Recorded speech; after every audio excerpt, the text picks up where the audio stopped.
تو حضور اکرم صلی اللہ علیہ وسلم نے اللہ کی معرفت کے لیے کائنات میں بکھری ہوئی چیزوں کی طرف لوگوں کی توجہ دلائی، اور حضور اکرم صلی اللہ علیہ وسلم کے اخلاق کی بلندی کو دیکھنے کے لیے، آپ کے کردار کی بلندی کو دیکھنے کے لیے اللہ نے فرمایا محمد رسول اللہ والذین معہ اشداء علی الکفار رحماء بینہم۔ محمد عربی کا اخلاق دیکھنا ہے، ان کی چمک اور روشنی کو دیکھنا ہے، تو پھر صحابہ کی زندگیوں کو آ کر دیکھو کہ حضور سے محبت کتنی تھی۔ ایک دن حضرت عمر رضی اللہ تعالیٰ عنہ اپنے بھائی حضرت ابوبکر صدیق رضی اللہ تعالیٰ عنہ سے کہنے لگے کہ میرے بھائی ابوبکر، ایک خواہش رکھتا ہوں، تمنا رکھتا ہوں، تھی تو بڑی دیرینہ لیکن دل میں چھپائی ہوئی تھی، آج اپنے دل کی خواہش سے مجبور ہو کر اس تمنا کو لبوں پر لایا ہوں۔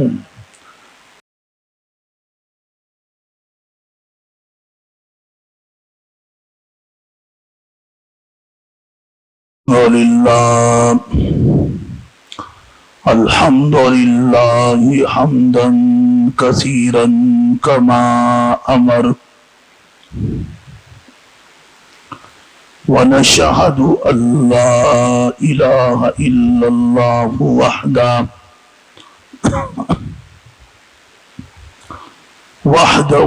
لا شریک لہ فی الخلق والامر، ارغاما لمن جاہد به وکفر، ونشهد أن سيدنا وسندنا ومولانا محمدا عبده ورسوله المبعوث إلى الأسود والأحمر لتتميم مكارم الأخلاق، لا يخلق نبي ولا رسول بعد، ولا أمة بعد أمته، ولا كتاب بعد كتابه، صلى الله عليه وعلى آله وأصحابه الذين هم كالنجوم في السماء للاهتداء والاقتداء، وهم مفاتيح الرحمة ومصابيح الغرر. أما بعد فأعوذ بالله من الشيطان الرجيم. بسم الله الرحمن الرحيم. محمد رسول الله والذين معه أشداء على الكفار رحماء بينهم. قال الله تعالى في مقام آخر: يوم لا يخزي الله النبي والذين آمنوا معه نورهم يسعى بين أيديهم وبأيمانهم يقولون ربنا أتمم لنا نورنا واغفر لنا إنك على كل شيء قدير. صدقت يا رب العالمين.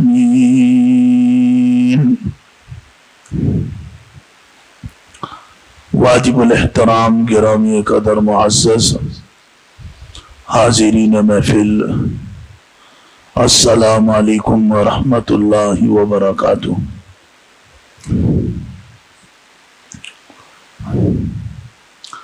قرآن کریم فرقان مجید کی 2 آیات مبارکہ مختلف مقامات سے تلاوت اور سماعت کی سعادت حاصل ہوئی ہے۔ آج کا جمعۃ المبارک ماہ ربیع الاول کا دوسرا جمعہ ہے۔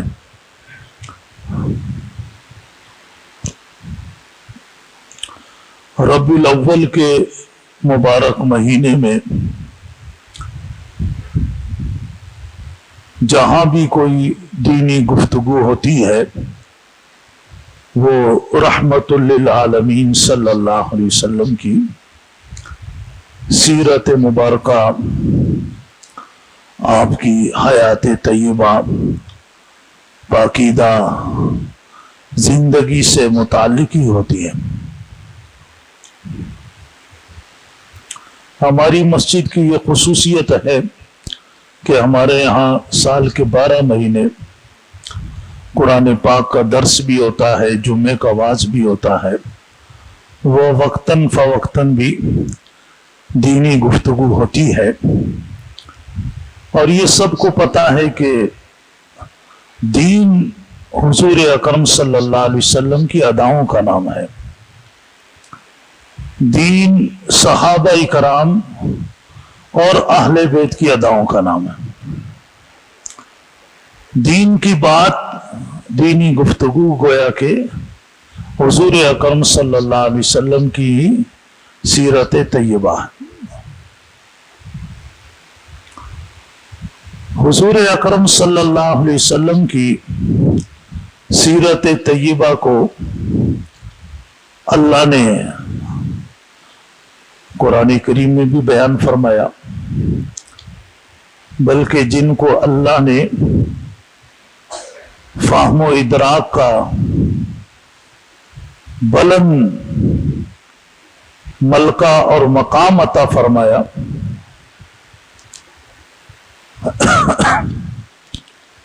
ان کے سوچنے کا اور دیکھنے کا ذوق تو یہ ہے کہ سیدہ عائشہ رضی اللہ تعالیٰ عنہ سے ان کے ایک شاگرد رشید حضرت مسروق رحمت اللہ علیہ نے پوچھا کہ امی جان، حضور اکرم صلی اللہ علیہ وسلم کی سیرت کیا ہے؟ انہوں نے فرمایا کہ بیٹا تم نے قرآن پاک پڑھا ہے؟ کہ جی ہاں قرآن پاک پڑھا ہے۔ تو بس ایک جملہ ارشاد فرمایا خلقہ القرآن۔ حضور اکرم صلی اللہ علیہ وسلم کی سیرت مبارکہ قرآن پاک کے ہر ورق پر بکھری ہوئی ہے۔ جیسے جیسے قرآن پاک میں اللہ ارشاد فرماتے رہے، وہی حضور اکرم صلی اللہ علیہ وسلم کی سیرت مبارکہ تھی۔ یہ سیدہ عائشہ رضی اللہ تعالیٰ عنہ کا فہم اور ادراک تھا۔ 2210 احادیث مبارکہ کی راوی ہیں۔ خواتین میں قرآن پاک کی سب سے پہلے حافظہ سیدہ عائشہ رضی اللہ تعالیٰ عنہ۔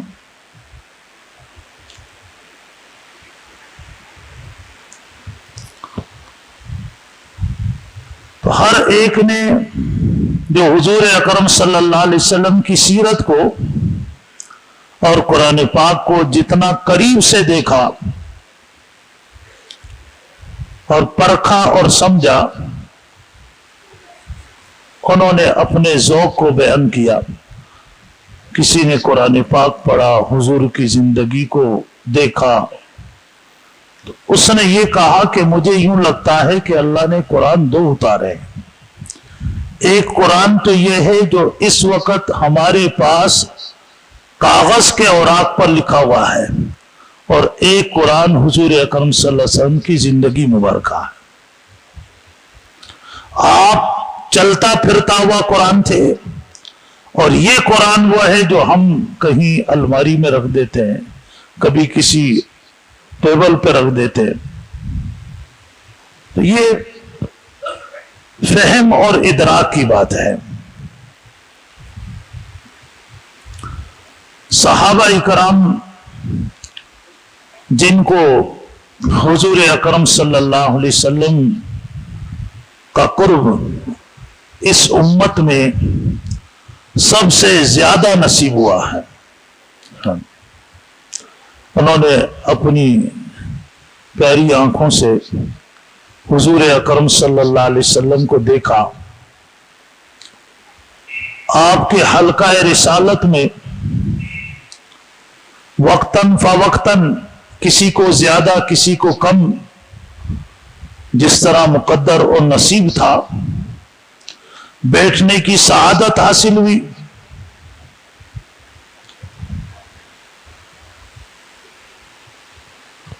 تو وہ اس بات کو اچھی طرح سمجھ گئے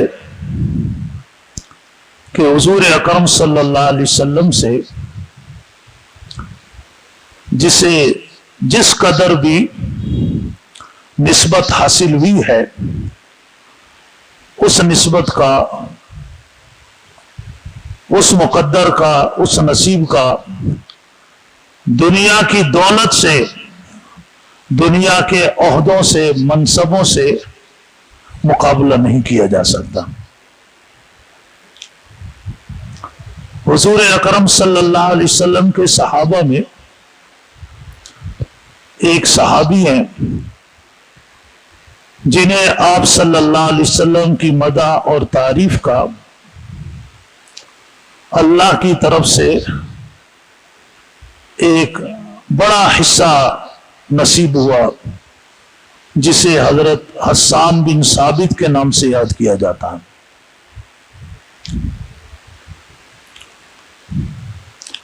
انہوں نے جو آپ صلی اللہ علیہ وسلم کی مدح میں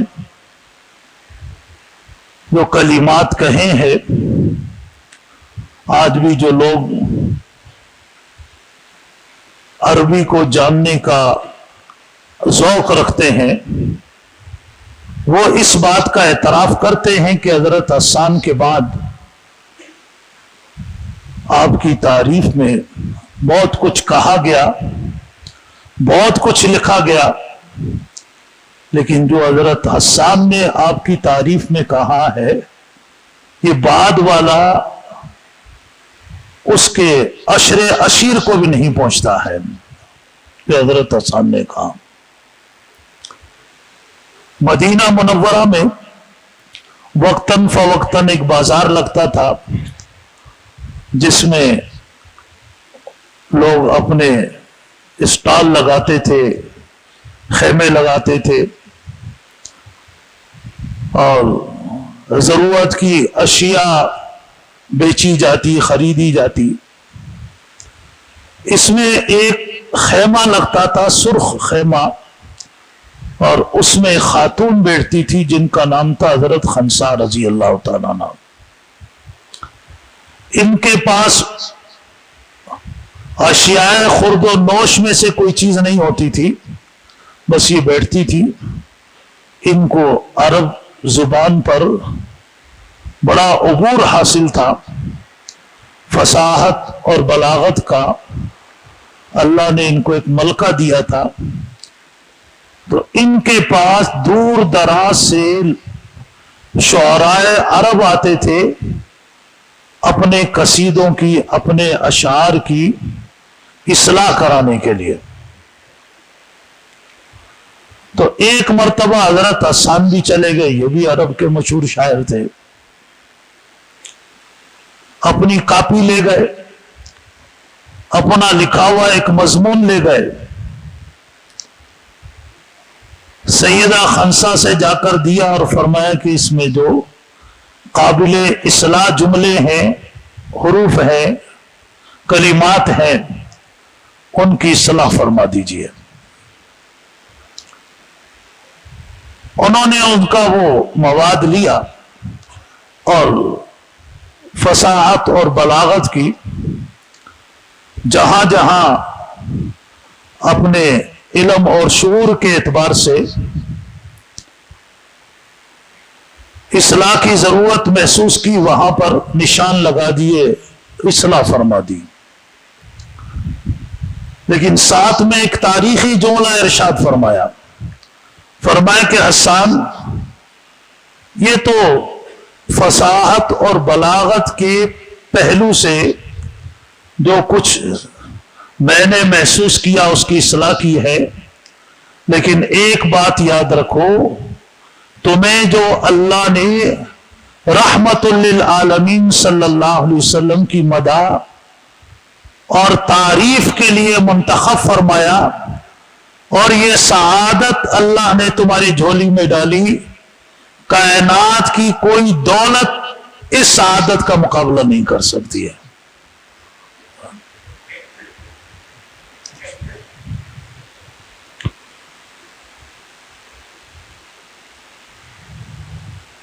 تو رحمت للعالمین صلی اللہ علیہ وسلم کی مدح اور تعریف،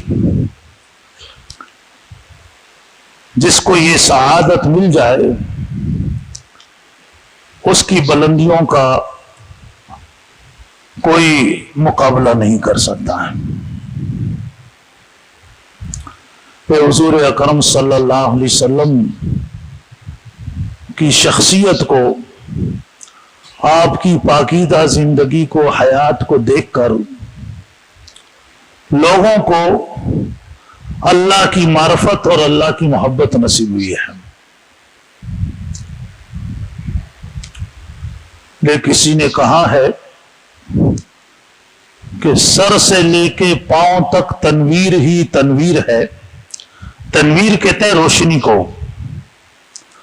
سر سے لے کر پاؤں تک تنویر ہی تنویر ہے، جیسے منہ سے بولتے قرآن وہ تقریر ہے۔ منہ سے الفاظ نکالتے تھے وہ اللہ کا قرآن ہوتا تھا۔ وَمَا يَنْتِقُ عَنِ الْهَوَىٰ إِنْ هُوَ إِلَّا وَحْيٌ يُوحَىٰ۔ سر سے لے کر پاؤں تک تنویر ہی تنویر ہے، جیسے منہ سے بولتے قرآن وہ تقریر ہے۔ سوچتی ہے دل میں دنیا مصطفیٰ کو دیکھ کر، کیسے ہوگا وہ مصور جس کی یہ تصویر ہے۔ حضور اکرم صلی اللہ علیہ وسلم کو دیکھ کر اللہ کے بارے میں لوگ سوچتے تھے کہ اللہ کا کیسے حسن ہوگا۔ جب آپ کی یہ کرم نوازی ہے، آپ کا یہ بلند اخلاق ہے، تو اللہ کی کرم نوازیوں کی تو کوئی حد اور کوئی کنارہ نہیں ہے۔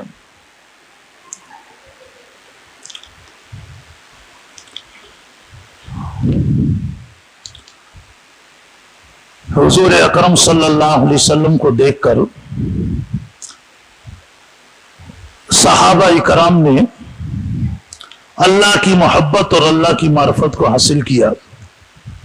حضور نے فرمایا کہ میں جس آسمان ہدایت کا سراج منیر ہوں، میرے صحابہ اسی آسمان ہدایت کے ستارے ہیں۔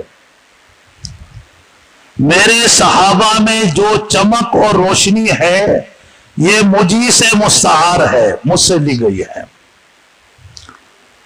یہ گلشن میرا سجایا ہوا ہے، یہ پودے میرے لگائے ہوئے ہیں، یہ نرسری میری لگائی ہوئی ہے، لہذا میرے صحابہ کے بارے میں اللہ سے ڈرنا۔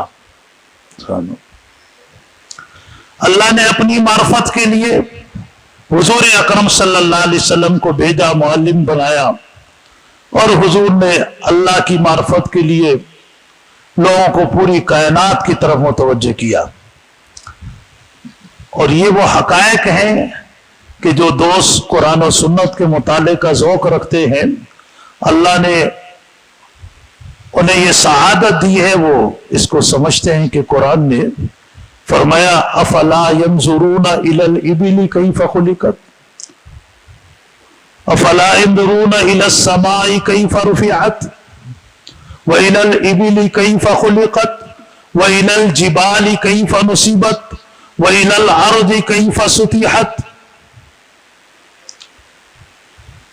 اللہ کی بلندیوں کا اندازہ آسمان کی بلندیوں کو دیکھ کر لگاؤ، سب ایک اندازے کی بات ہے۔ اللہ کی بلندیوں کے ساتھ کسی بلندی کو تشبیہ نہیں دی جا سکتی ہے، بعض ایک سمجھانے کے لیے اللہ کی وسعتوں کو دیکھنے کے لیے، اندازہ لگانے کے لیے زمین کی وسعتوں کو دیکھو، اللہ کی مضبوطی، استحکام اور طاقت کو دیکھنے کے لیے پہاڑوں کے استحکام کو دیکھو۔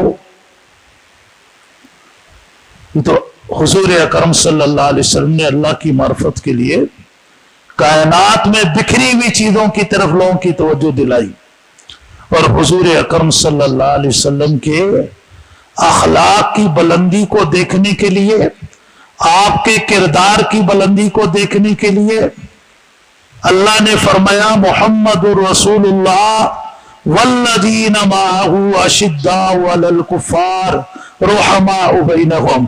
محمد عربی کا اخلاق دیکھنا ہے، ان کی چمک اور روشنی کو دیکھنا ہے، تو پھر صحابہ کی زندگیوں کو آ کر دیکھو، حضور سے محبت کتنی تھی۔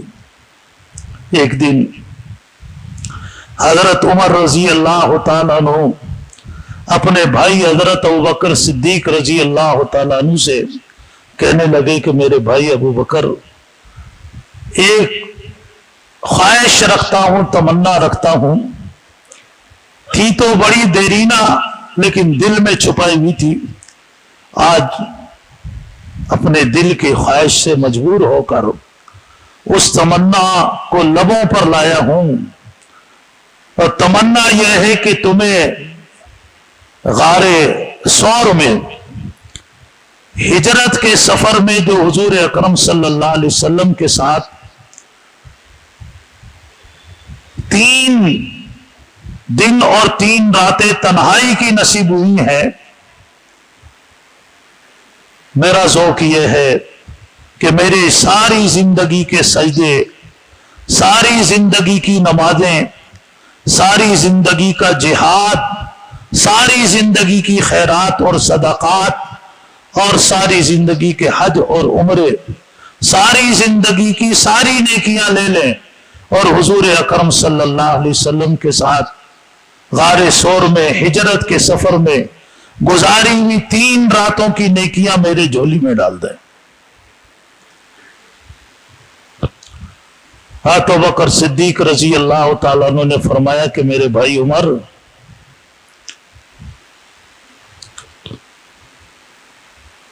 یہ تو آپ نے اپنا ذوق بیان کیا ہے، اب اپنے بھائی ابو بکر کا ذوق بھی سن لیجئے۔ اگر کوئی ساری کائنات کی نیکیاں، جو لوگ مر گئے وہ بھی، اور جو زندہ ہے وہ بھی، اور جو قیامت تک آئیں گے وہ بھی، جنات بھی، انسان بھی، فرشتے بھی، اپنی ساری نیکیاں مجھے دے اور غار ثور میں آپ کے ساتھ 3 دن اور 3 راتیں، تو بڑی دور کی بات ہے، ایک لمحے کی نیکی بھی مجھ سے لے تو میں کبھی اس سودے پہ راضی نہیں ہوں گا۔ یہ حضور اکرم صلی اللہ علیہ وسلم کے ساتھ صحابہ کی عقیدت اور محبت تھی۔ آج ہم بھی ربیع الاول آتا ہے چلا جاتا ہے، ابھی 12 ربیع الاول بھی آنے والا ہے، اور لوگ مختلف قسم کا ذوق رکھتے ہیں، کرتے ہیں۔ اس صحابہ کا ذوق بھی دیکھیے کہ انہوں نے بھی ربیع الاول، 12 ربیع الاول یا ربیع الاول کیسے منایا؟ انہوں نے اس طرح منایا کہ اپنی زندگی کا ایک ایک لمحہ آپ کی غلامی میں گزارنے کا عزم کیا۔ 12 ربیع الاول کا دن تھا، آپ صلی اللہ علیہ وسلم پردہ فرما چکے تھے، مدینہ کے در و دیوار آنسو بہا رہے تھے، فاطمہ رو رہی تھی، حسنین رو رہے تھے، صحابہ اکرام میں سے بعض اپنے حواس کھو چکے تھے۔ ابو بکر صدیق تشریف لائے اور انہوں نے خطبہ دیا، آج بھی وہ خطبہ بخاری کے اوراق پہ چمک رہا ہے۔ حضرت عمر سے مخاطب ہوئے کہ میرے بھائی عمر، آج رونے کا دن نہیں، ڈگمگانے کا دن نہیں، آئیے آج ہم اس بات کا عزم کرتے ہیں کہ جو امانتیں حضور ہمارے سپرد کر کے گئے ہیں ہم ان امانتوں کو سنبھالیں گے، ان امانتوں کو پوری دنیا میں پھیلائیں گے، دنیا سے ٹکرا جائیں گے، لیکن آپ کی زندگی کا، آپ کی حیات طیبہ کا ایک لمحہ بھی اپنے ہاتھوں سے جانے نہیں دیں گے۔ یہ تھا وہ حقیقی ربیع الاول جو صحابہ کرام نے منایا۔ آج ایک ہماری حالت ہے کہ حضور اکرم صلی اللہ علیہ وسلم کے دین سے جو ہماری بے پرواہی اور غفلت ہے، اور پھر ہم کس طریقے سے ربیع الاول میں آگے آ جاتے ہیں، تو یہ موقع ہے کہ ہم اللہ سے دعا کریں کہ اللہ پاک ہمیں ربیع الاول اور خاص طور پر یہ 12 ربیع الاول کو حضور اکرم صلی اللہ علیہ وسلم کی حیات پاکیزہ اور صحابہ کرام کے مبارک دور کے ان ارشادات کی روشنی میں جو صحابہ نے فرمایا ہمیں سمجھنے کی توفیق عطا فرمائے، ہم اپنے جذبات کو آپ کے دین کے تابع کر دیں، دین کو اپنے جذبات کے تابع نہ کریں۔ اللہ پاک ہم سب کو اپنے دین کی سمجھ اور اس پر عمل کرنے کی، اپنے محبوب کی پیاری سیرت اور حیات طیبہ اور پاکیزہ زندگی کو اختیار کرنے کی سعادت اور توفیق نصیب فرمائے۔ وآخر دعوانا الحمدللہ۔